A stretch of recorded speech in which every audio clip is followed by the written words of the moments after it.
Hello everyone. Today I just wanted to do a quick basic video on GFCIs, and I'm just going to show you how they're basically wired. So you have your breaker, which your power comes in on your line side, and then on your load side on the bottom they just feed to the other outlets. So like in your garage, you'll see a GFCI inside the garage, and you have outlets that are outside. Those are GFI protected. So anything that's down that line will be protected. There's usually one out in back. They usually put like one outlet in the back per code on a house.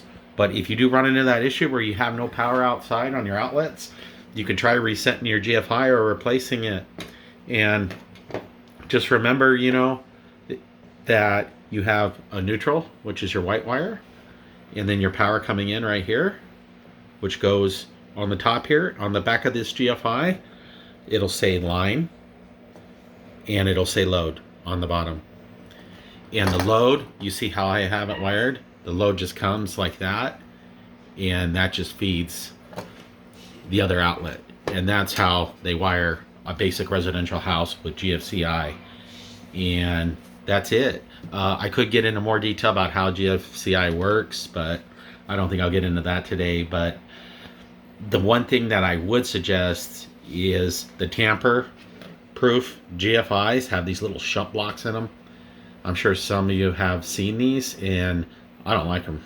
I don't like them at all. I know they're code, and they do put them in a lot of the new buildings. They have a little shunt block inside there to keep, people from getting shocked.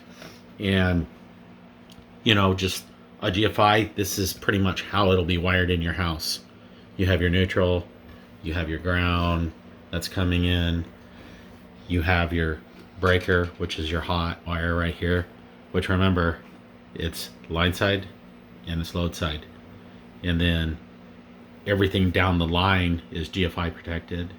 And that's it. And I'll be doing another video on GFI breakers later, and I'll show you more of those. They're really bulletproof, because usually when the GFIs go bad, they get dirt in them and they won't reset. They get old, and you'll start seeing like the screws will start rusting out on them, especially in like, really harsh or wet areas. And the GFI breakers, they're pretty much lifetime.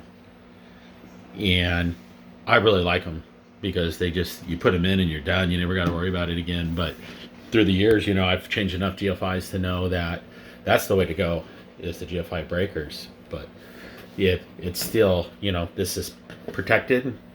Your other outlets, which are outside, and that's code, because it's an outside outlet. And I was just doing a basic video on here. Hopefully I didn't get into too technical on it, and I won't get into how a GFI actually works, because I'm not sure that really matters. But as long as you understand how it's wired and what it does. And I hope you guys liked the video. Click like, subscribe, and have a good day. Thanks. Bye.